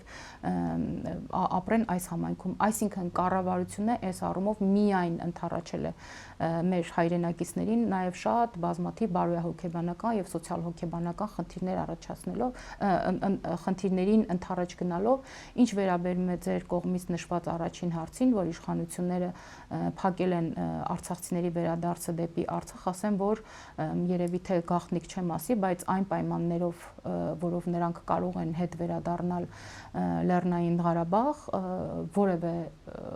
արցախցի դրան չի համաձայնի, եթե նրանք համաձայնեին այդ պայմաններին, ապա մենք չէինք ունենա 23 թվականի սեպտեմբերյան իրադարձությունները, երբ նրանք զանգվածաբար լքեցին Լեռնային Ղարաբաղը։ Այո, թերևս։ Որտեղ ոչ մեկ չէր ուզում ապրել Ադրբեջանի դրոշի տակ եւ Ադրբեջանի անձնագրերով։ Իսկ մինչ այս պահը այս պայմանների մեջ մենք որևէ փոփոխություն ցավոք չունենք։ Տիկին Ստեփանյանի, ես գիտեմ, որ բացի նրանից, որ այս Ազգային ժողովի падգամավոր եք, բազմաթիվ այլ զբաղվածություններ ունեցել եք, այդ թվում նաև Հրազդանի քաղաքապետ եք եղել։ Այլ ուզում եմ հիմա ընդհանուր հարց տամ, մի փոքր բլից պատասխան ակնկալելով։ Խնդիրները հիմնականում մեր երկրում որոնք են, կան լուծման ճանապարհներ, որոնք են քաղաքացիական պայմանագրի առավելությունները այդ շրջանակում եւ թերությունները։ Շատ բարդ հարց եք տալի, ես օրինակ իմ տեսանկյունից ասեմ, Հայաստանի Հանրապետությունը ոչ միայն ունի խնդիրներ, այլ նաև ունի մարտահրավերներ, մարտահրավերները ես կբաժանեմ երկու մասի, ներքին եւ արտաքին։ Արտաքին առումով ես լավատես լինելու հիմքեր շատ ունեմ եւ ես կարծում եմ, որ վերջապես Հայաստանի Հանրապետության համար կբացվի խաղաղության դարաշրջանը, իսկ երբ որ դու ունես խաղաղության դարաշրջան, դա նշանակում է, որ դու քո ռեսուրսները, քո ուշադրությունը, քո ներուժը, քո ֆինանսական միջոցները կարող ես մղել դեպի այլ ոլորտներ, զարգացնես այլ ենթակառուցվածքներ եւ այլն եւ այլն։ Ինչ խնդիրներ ունի։ Ախր շատ են խնդիրները, այդպես մեկ-երկուսը չեմ կարող առանձնացնել, կարող եմ առանձնացնել օրինակ թիմ մակարդակի խնդիրներից, չգիտեմ, համայնք կա, որ օրինակ հաջողությամբ լուծել է տրանսպորտի հարցը, մարզ կա, որ դեռևս չի լուծել տրանսպորտի հարցը, մարզեր կան, որտեղ թափուր աշխատատեղերը շատ են, բայց օրինակ վատ ճանապարհների պատճառով գյուղերից մարդիկ չեն կարողանում եւ տրանսպորտի բացակայության պայմաններում գյուղական համայնքներից մարդիկ չեն կարողանում գալ եւ գնալ եւ այստեղ տեսեք, որ մեզ շատ են օրինակ մեղադրում ասֆալտ անելու համար, բայց ես ցավով եմ նշում, որ այս մարդիկ կարծում եմ քաղաքական առումով խիստ կարճատես են, որտեղ չեն տեսնում, որ եթե կա ճանապարհ, բարեկարգ եւ եթե կա տրանսպորտի խնդիր, ապա դա ուղիղ գծով կապված է թափուր աշխատատեղերի համալրման հետ, որտեղ եթե տրանսպորտը աշխատում է կոնկրետ եւ ճանապարհը լավ է, ապա խնդիր չկա ճանապարհին, մնալու է մարդիկ սովորաբար ունենում են զբաղվածություն։ Թերություններից ասեմ, ես կարծում եմ, որ մեր իշխանությունը շատ ռեֆորմներ ունի, որոնց կայացումից, որոնց վերջնական իրագործումից մեր հասարակության կամ սոցիալական խմբերի կյանքի որակը էապես կարող է փոխվել, բայց դրանք շատ դանդաղ են ընթանում։ Եվ այստեղ կան եւ սուբյեկտիվ եւ օբյեկտիվ պատճառներ, սուբյեկտիվ պատճառները դրանք իրականացնողներն են կամ ենթակառուցվածքների բացակայությունը կամ աշխատակիցների կոմպետենտության ոչ բավարար լինելը, օբյեկտիվ պատճառներից մեկն էլ այն է, օրինակ, երբ որ մենք կարող ենք որևէ միջազգային փորձի վրա հրաշալի ուսումնասիրություն կատարել եւ բերել օրինակ դա տեղայնացնել, փորձել պրոյեկտել մեր իրականության մեջ եւ ստացվի, որ դա այնքան էլ հաջող չէր կամ մեր դեպքում դա չաշխատեց։ Տիկին Ստեփանյան, գաղտնիք չէ, որ հանրության մի ստվար զանգվածը խիստ մեղադրում է քաղաքացիական պայմանագրին բոլոր հարցերում, սկսած պետական դավաճանության մեջ, ինչպես եք ձեզ զգում որպես падգամավոր, որը ամեն օր երևի այդ սկզբունքով լսում է մեղադրանքներ, քննադատություններ եւ ազգի դավաճան է համարվում։ Դա շատ ծանր մեղադրանքներ են ի դեպ, բայց երբ որ ես դրան նայում եմ քաղաքական տեսանկյունից եւ հատկապես լսում եմ թե ովքեր են ինձ դրա մեջ մեղադրում, մի քիչ ավելի թեթև եմ տանում, չնայած այդտեղ թեթև տանելու բան չկա, շատ ծանր է իրականում մի կողմից այդ մեղադրանքների, այդ հայհոյախոսն արտահայտությունների, երբեմն որևէ այսպես մեղքերի մեջ քեզ մեղադրել է, որոնց հետ դու մեծ առումով այդքան էլ կապ չունես, այն սկզբում շատ ծանր էր, բնականաբար արցունքներ, նեղվածություն, ստրես, լուրջ մտածել, որ ես ուզում եմ աշխատանքս փոխել եւ հետ վերադառնամ կրթության ոլորտ, որտեղից որ եկել եմ մեծ քաղաքականություն, բայց գիտեք, երբ որ մարդիկ դիմում են, իսկ ինձ շատ են դիմում,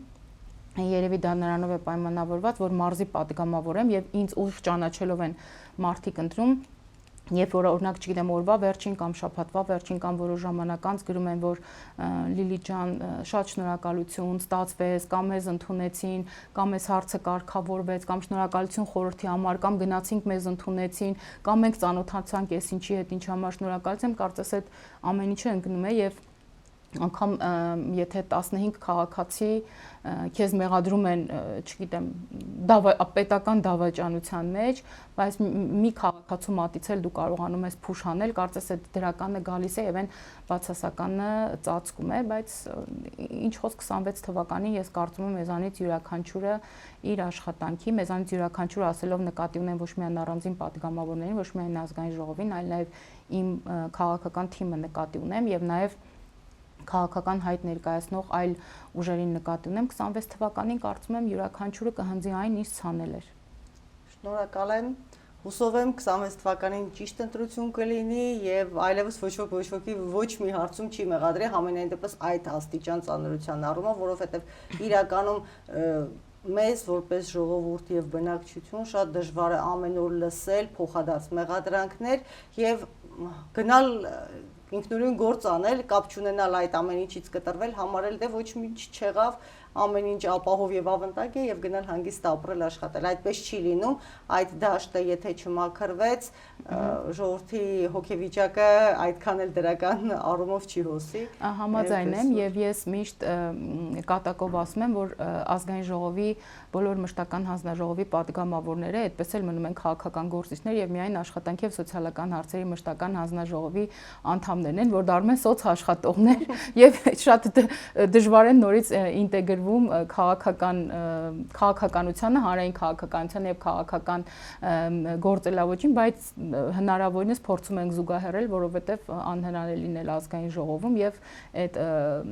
քաղաքական շեշտադրումը քո միջից անել, բայց մենք ավելի շատ դարձել ենք սոցիալական աշխատողներ։ Շնորհակալ եմ։ Ձեզ եմ շնորհակալ։ Հարգելի հեռուստադիտողներ, հուսով եմ, որ լսեցիք այն հնարավորությունները, որոնք այսօր կան գործում են եւ ձեզ համար են նախատեսված, կծանոթանաք, կփորձեք ծանոթանալ այլ հնարավորություններին եւ օգտվել դրանցից, որովհետեւ այդ ամենը արվում է ի բարօրություն ձեզ, մեր ժողովրդի հանրության առողջության, ապահովության, զարգացման եւ մնացյալ այլ բարիքների համար։ Այսքանը կհանդիպենք մեր հաջորդ եթերաժամին։ Ցտեսություն։